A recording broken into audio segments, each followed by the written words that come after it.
Oh hey, didn't see you there over the masses of content I haven't uploaded. We're making some of the caverns from Undertale, known in game as Waterfall, but there's a catch. Because of the new blocks from 1.17, we have to try and make all of Waterfall without using any stone. Creativity, don't let me down.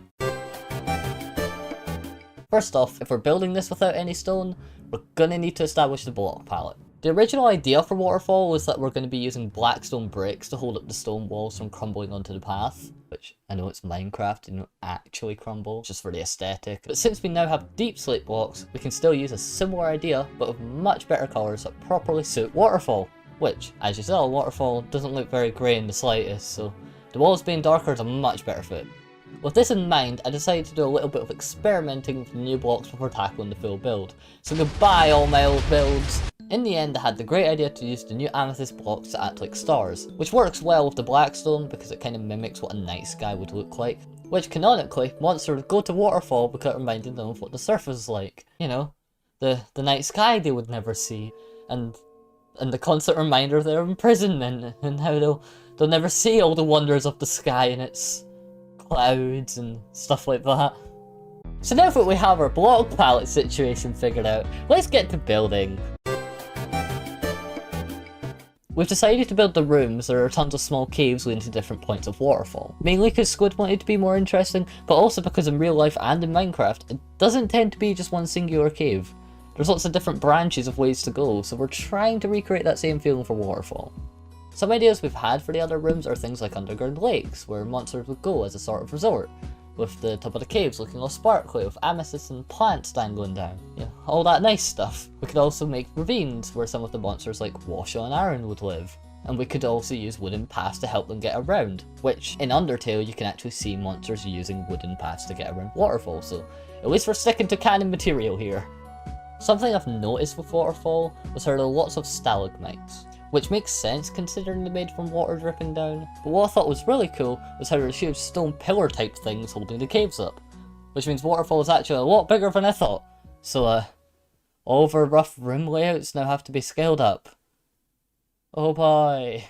Well, at least this huge room makes way more sense now.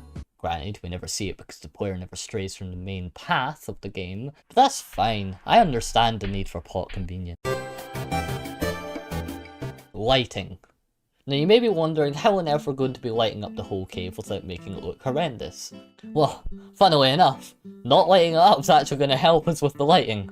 Because of our idea with the amethysts, we need to keep the surrounding cave quite dark to keep the illusion of stars. You know, with the few exceptions being the water, because in game it's cool and it glows and it's so nice. Post edition here, we don't actually end up using glowberries because they look very bleh. So how the water's going to go is that we're actually going to be hiding lights into the sides of the walls under the water, making it look like the water's actually glowing. So for the bigger rooms, that idea won't work. But I had the great idea to use shulkers, because apparently they break the laws of physics and let light through. But because they're considered an entity, they kinda disappear when you fly upwards. So that's not exactly useful. After the entire room has been built and the shards have been put in place, I found a very big issue with the room. You know how we had this nice platform where the player could stand up and look at the glorious view? Well, apparently, the view looks horrendous. The idea of the amethyst being crystals? Well, apparently it looks awful without the combination of the lakes for a better colour contrast, which you can't see unless you're looking down in the build. So if the view looks better from up high, well then let's force the players to get high. To do this, we can actually make use of the path going around the room. If we made the middle area another lake, it could actually look better from above, but also remove the problem of seeing the room from that low down. It's perfect. Now to make this lake and the rest of the cave better, I want to add more waterfalls to make sure there's a bit more blue to keep things interesting. We can actually do this really easily by using the already existing lakes and making them drain into the river down below. Oh, something I forgot to mention, this river is actually the same one that you see in Snowden and Hotland. So you know the river person in Undertale where you can go to fast travels of the game because it's convenient for the player? Well, we've actually made our own version of that, where you yourself can go in a boat and go around the entire underground starting from the ruins all the way to Hotland. I think it's a cool addition.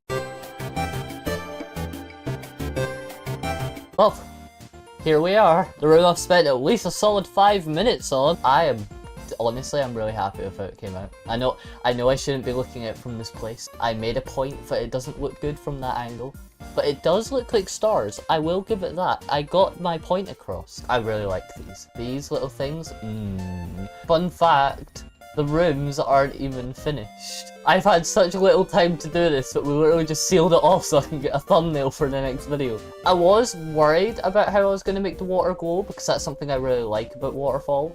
But yeah, this it looks so cool. I know this is bad for audience retention, but I would like to hear your opinion on how this video was. It's different, I will admit, and there's still changes that I want to make. But, you know what? I don't care if YouTube thinks me talking right now is going to be bad for the video. I want to hear your thoughts. Tell me if you're here right now listening to this video. Even if you wish you weren't, just tell me your feedback. No matter what it is, I'll be listening. I'll listen, and I will take it very personally. Anyway, subscribe for my suffering, and I hope I'll see you within a week. Goodbye.